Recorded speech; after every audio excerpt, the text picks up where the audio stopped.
Hey, welcome to Picture This Film Reviews, everybody. Another week, another movie. It's Monday. It's our bonus show. You know what that means? Well, we don't know what that means because it's different every week. Um, I am Matt, and to my right or left, whichever way you're viewing this, I'm Kayla. And I'm Dan. hey. Um, I just want to address one thing at the top of the show. Last Thursday on the King's Speech episode, I said that Monday, this episode, we'd be doing the news. We have decided, for the purposes of all of us getting to talk about a spooky Halloween seasoned movie, that we will not be doing the news this week. So that way, each of us get to talk about a different movie of our choosing for Halloween. Um, with that said, I was also already going to make this announcement on the news show, but since there is no news show, I'll just go ahead and say it anyway. Um, I think that I've decided that for a while, and anyway, we're going to move away from doing the news. Um, I think these bonus shows are fun. I like doing them. And realistically, if it's something major, I'm sure we'll discuss it in passing at the opening of whatever show. But as far as like doing weekly news, I think we're going to kind of step away from that at least for a little bit, um, because it just with the filming schedule we have, and it just makes sense. I think so. That's where I think we are. I think these Monday shows are going to be continuing to be like countdowns, more movie reviews, uh, have more guests, do things like that instead of just covering the news. I agree. I think the news gets a little monotonous because, I mean, of course, things happen, but I mean, you can't expect to do it every single time. But also, too, I think people are more receptive to the countdowns and the special guests and different stuff like that. It So, also gives us a chance to be flexible with new movies that pop up on the scene that we want to talk about, like we yeah. did the Hocus Pocus episode, which we had 57 views on, which for us is pretty good. So hopefully, and this is another example that would be a bonus episode for a movie that's out and current, and we'll let you know exactly what we think. Yeah, 57 people. That's like all the people I know. So, yeah, that's awesome. That's more than I know. um, I don't even know people. we are the Okay. people that he knows. So, with that said, we're going to dive right in like we do on the bonus show reviews, like we do with the newer movies, because I think Dan actually does have a few stats for us. So, we're talking about Halloween Ends, everybody. This, I'm not going to get into my review, I'll hit this in a minute, but this is quite possibly the most controversial slash split in the middle. What's the word I'm looking for? Divisive uh, Halloween movie ever made. Really? Because the audience, but we'll get to that in a minute. Dan, why don't you tell us what you know about Halloween Ends? Well, guys, it was released this year, currently still in the movie theater, still racking up cash. So don't have an exact box office number for you yet, but that'll be coming down the line. Surprise, surprise, this guy is rated R and has a runtime of 1 hour and 51 minutes. Matt, for the viewers in the audience that might just be tuning in, I mean, is that a good time for, holding your bladder in, or what do you think? It, you know, it's pretty solid. I was okay with this one as we watched this together, which I'm sure we'll get into again. But I was okay with this runtime. It did not bother me at all. Yep, I don't think any of us went to the restroom, so No. good job there, everybody, for holding it in. Synopsis on this: the saga of Michael Myers and Laurie Strode comes to a spine-chilling climax in the final installment of this trilogy. The director, David Gordon Green, writers, obviously John Carpenter, based on the characters created by him. Deborah Hill, also based on characters created by her, and Paul Logan, starring Jamie Lee Curtis, Andy Matichak, and James Jude Courtney. So I'm trying to see here if I have any of the box office things in here yet. The budget was $20 million estimated. So on the opening weekend in the U.S. and Canada, which is it's taking the numbers as of October 16th, had $40,050,000. So already doubled its budget worldwide, currently bringing in 63,216. I'm sorry, $63,216,000. So honestly, it's making them a little bit of cash. So I'm sure they're happy to see that. Not a whole lot other than that for you. So I'm going to kick it back to Matt for your review or any other interesting thing. Do you want to say what it's currently rated on IMDb? Oh, I'm sorry. Yes, the rating on IMDb, as I just had, is currently exactly what Matt was saying. Had everybody split right on the middle, right on a 5 out of 10 stars. So currently interested to see how everybody put this. Well, as is tradition, well, I didn't really pick the movie, so it's not really tradition. But this, I'm claiming this one as my movie for the Halloween picks that we're doing. So I'm just conveniently your host this week anyway of both shows, Monday and Thursday. But so I'm going to get into this. I also would have wanted probably to go first, even if I wasn't hosting, just because I feel like I kind of know where you guys are going to go with this, and I'm going to take it a little different route, and be divisive. I'm just going to jump right in here with this. So this movie very quickly got so many negative reviews within the first 24 hours of its release. Like, no pun intended, it got killed. People were calling it the worst Halloween movie ever made. People were calling it a letdown. People were saying that it was garbage, that it just wasn't good. So I went into this with very low expectations. But I watched it anyway because I love this franchise and I stand by it. So even the bad ones, even the Rob Zombie ones that I don't like, and even the worst Halloween Resurrection, I can't stand, but I stand by the franchise. This movie is probably the most un-Halloween Halloween movie that there's ever been. At one point, I was even questioning myself if I was watching the right movie because it just didn't feel like a Halloween movie.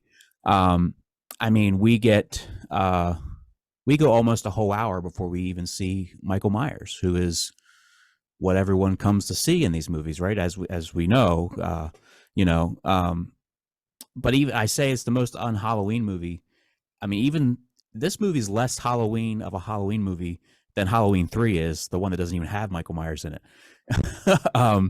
So, I mean, there's definitely some elements that I didn't like about it. There's a lot of elements I didn't like about it, if I'm going to be honest. But overall, I think it wrapped up the trilogy as nicely as it could, with what they had done with the previous movie, Kills, and what they just kind of had set up. I don't want to spoil the film, but there's very, very little Michael Myers in this. As I mentioned, he doesn't come in till after almost an hour, and then even then he's like sprinkled in. And that seems to be what a lot of people were complaining about. That seems to be their gripe. I didn't mind it. I kind of liked that we went a whole new direction. It wasn't just Michael stalking Laurie or Michael stalking teenagers. We've seen that like 14 times. This was something new. This was a character-driven, story, plot-driven movie, and not just a slasher, which you could argue, what's Halloween? Isn't it supposed to be a slasher? Well, yes, it is. But this is really not that. There's very minimal killing, actually, and there's even less minimal gore. And you see a different Laurie. Jamie Lee Curtis portrays Laurie, who is kind of trying to move on. She's living her life. She's going out in the grocery store. She's flirting with, the police officer friend of hers. She's twirling her hair and doing things that like she never really got to kind of do, because when she was a teenager, Michael Myers entered her life and she's been obsessed with him ever since. This was a Laurie who was getting her life back, and I liked seeing that. Overall, and I like the new character. They introduced this new character, Corey, who's kind of the center of the story here. He's another one that's kind of very controversial as far as fans go. You're either split, you either like what they did or you don't. I thought they were going to go one way with him, which I'm just going to say, if we're going to spoil this movie, so I'm just going to throw that out there. Spoilers. I thought they were going to make him the new Michael Myers. Like the way they started doing it, he is kind of we meet him because he's accidentally had a horrible accident with a child in the opening of this movie, and he doesn't really, at least we don't really, it's not really made clear if he served jail time, but if he did, it wasn't much, because a couple years later he's back out and he's our main focal point. Laurie meets him. She introduces him to her granddaughter Allison, and they start dating, and that's it. Entered the love story, that another issue that a lot of people were complaining about this movie. I really didn't. I didn't hate the love story. I didn't need it. I didn't need it there. But I get that you're trying to do something different, right? So, and I'm going to wrap this up here, but Corey has an encounter with Michael, thus, and Michael spares his life.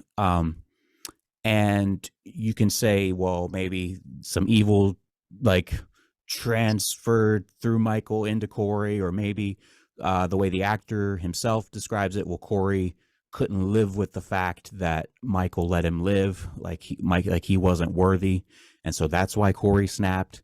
But Corey goes on his own killing spree, and at one point even takes the mask from Michael and starts walking around killing people in the Michael Myers mask. And I thought they were going to go the direction of, okay, OG Michael's going to die in this movie, and this is our new Michael setting up a whole new franchise. Would that have been a better thing? I don't know. I wouldn't have personally liked it, because to me, I would have known in the next movie, that's not Michael Myers, that's Corey Cunningham. So I was so glad when that didn't happen.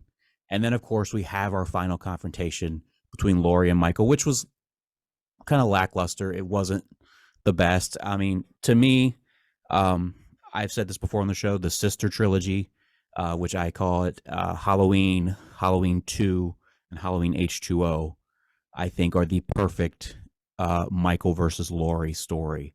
And the ending of Halloween H2O, Michael is decapitated by Laurie, and it ends with her standing there breathing heavy, classic Halloween theme playing, credits.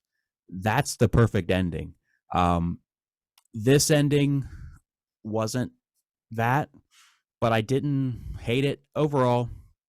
Is this a good Halloween movie? No, it is not. Is this a good movie? I think it's decent. It could be argued that this is a decent movie, just not a decent Halloween movie. Do I picture myself watching this again? Yes, and I already have, which I probably should have started with. I have now seen this movie 3 times. Oh my gosh. So yes, I picture myself watching this again. This will be, and I actually prefer this over definitely over Halloween Kills, and almost over the 2018 version. I think this is my favorite of the new trilogy. Wow. Can I go? Do you mind? Or do you want to go? Because I think you wanted to go for after Matt on the next one. Okay, so I will go. Okay. I think we discussed it a little bit because we all watched this movie together. I don't really remember. But obviously that was about 5 days ago now, 4 days ago. So this movie's had some time to simmer in my brain a little bit. I have not watched this movie 3 times, and I will start that out. I will never watch this movie again. And as you guys know too, I'm not this huge Michael Myers connoisseur. I've seen maybe, I think, I don't know, 5 or 7 or something like that. Michael Myers movies. I want to start out with Michael Myers as just himself. So set yourself in 1978, you're watching this movie, and this thing just blasts on the scene. So at that point, there's probably nothing like that has ever come out and that has captivated the people in the way that Michael Myers did in 1978. And I want to pay credit to 1978's film, because that film in itself is a perfect horror film.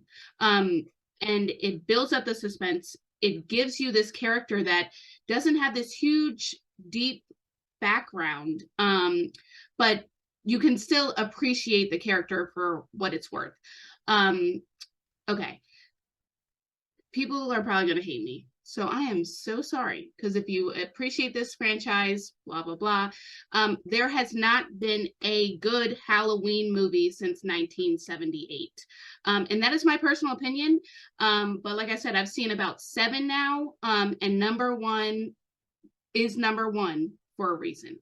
And I hated Halloween 3, did not really care for Halloween 2. Halloween 3 is a POS. What is this one called? Halloween Ends is a POS too. So I would say Halloween Ends is like right here, and Halloween 3 is like right here. And Halloween is like way up off the screen. I despise this movie. I don't really say there was really a cohesive plot. It was kind of just like Halloween Kills, or Halloween, the first Halloween that they rebooted or requel in 2018, was it? Was that when it came out? Right. Where it's just, it's not motivated by anything.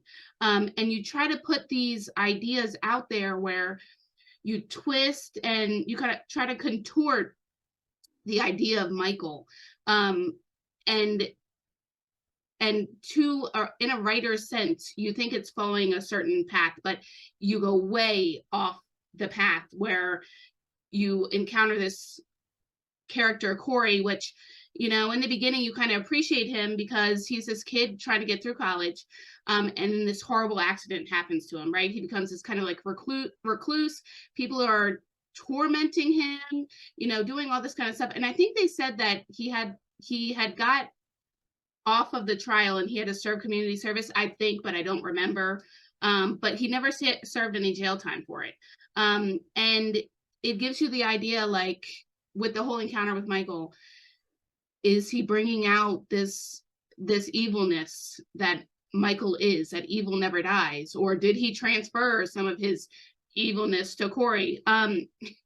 It was just unnecessary. The love story between Laurie's daughter or granddaughter and Corey was unnecessary. I can say the fact that they're trying to give Laurie some kind of life at the end of this was important.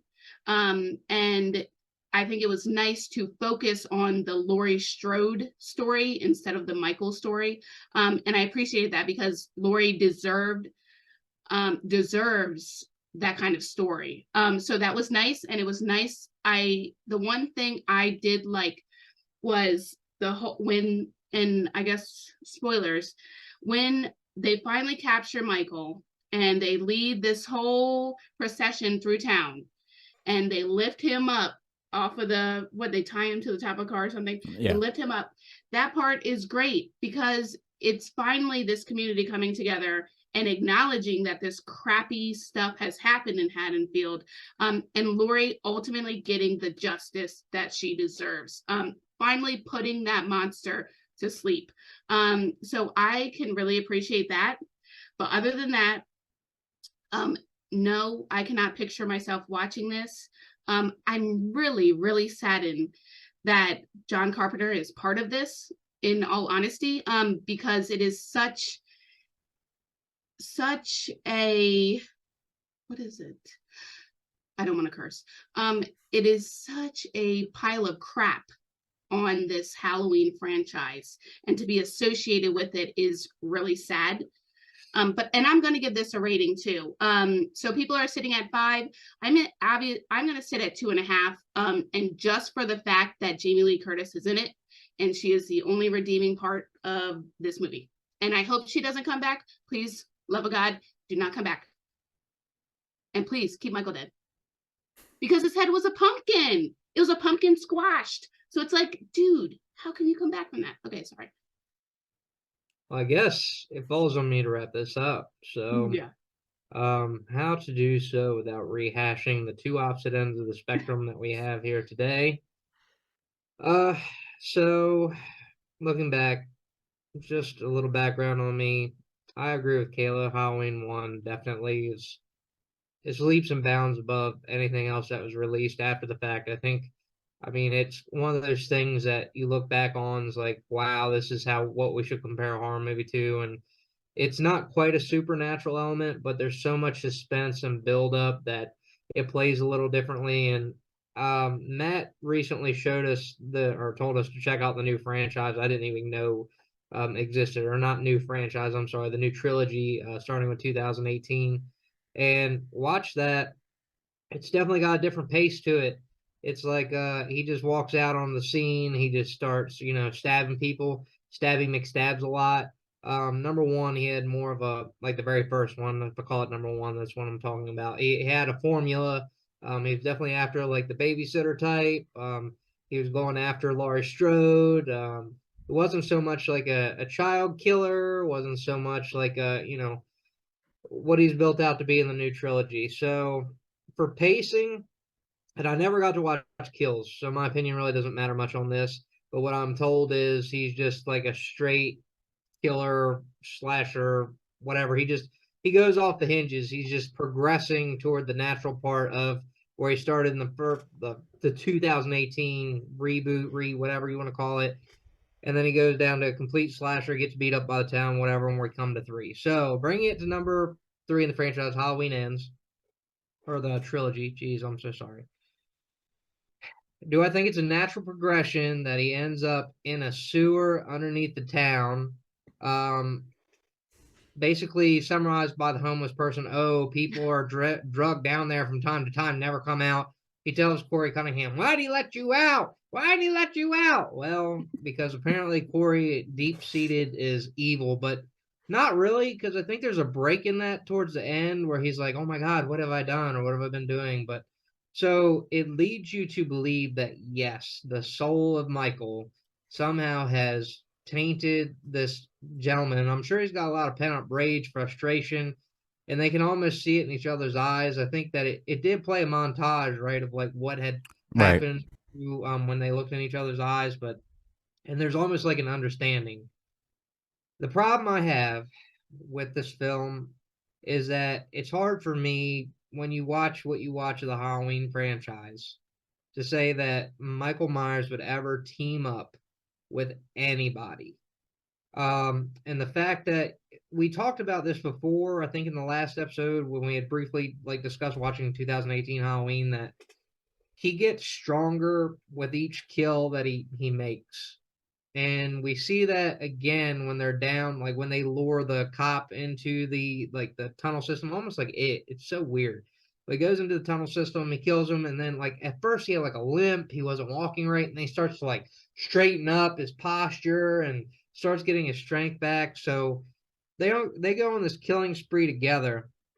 So in theory, I know Michael Myers is an old man, at this point, but he should have gotten strong enough that he wasn't going to be tackled by this little Corey Cunningham to have his mask taken away.